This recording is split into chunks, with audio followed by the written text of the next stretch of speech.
Here's a psychology fact you're probably not ready for. If you avoid sharing your feelings, it's not because you're strong.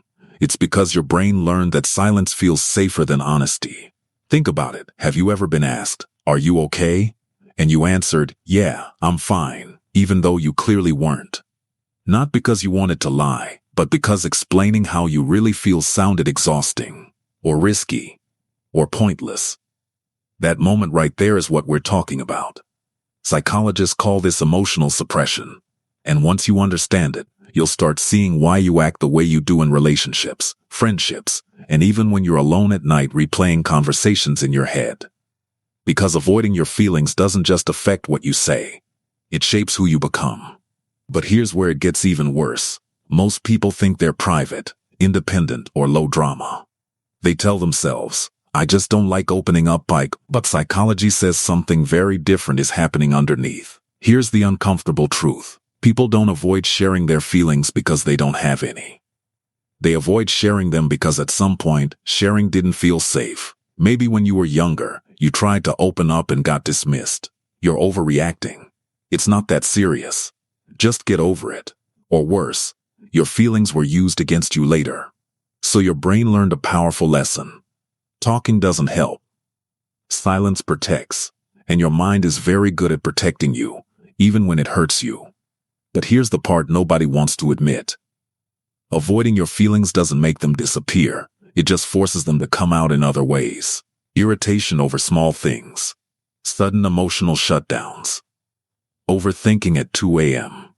Feeling tired around people even when nothing is wrong. Ever notice how some people say, "I'm just tired all the time"?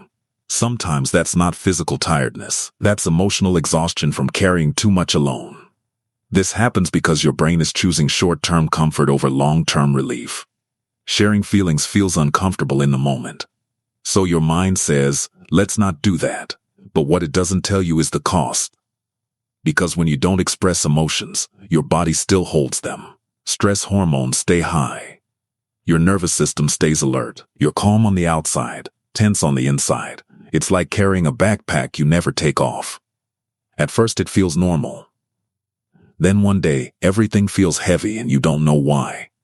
If that hit you, good. It means you needed it. Here's the truth you've been avoiding. Being emotionally closed off doesn't make you strong. It makes you alone in ways you don't notice until it's quiet. And the saddest part? People who avoid sharing their feelings are often the most emotionally aware ones. They feel deeply. They notice everything. They just learned early on that being vulnerable had consequences. So they become the listener, the helper, the "I'll deal with it myself" person. Funny enough, these are the same people others describe as chill or unbothered. Meanwhile, their mind is hosting full debates every night. But here's the shift most people miss. You don't have to suddenly pour your heart out to everyone. That's not the goal. If you want to break this cycle, start with one small change. Name the feeling to yourself before you hide it. Not to the world. Not even to another person. Just to you. Instead of "I'm fine," try, "I'm disappointed." "I'm overwhelmed." "I feel ignored." Psychology shows that labeling emotions reduces their intensity.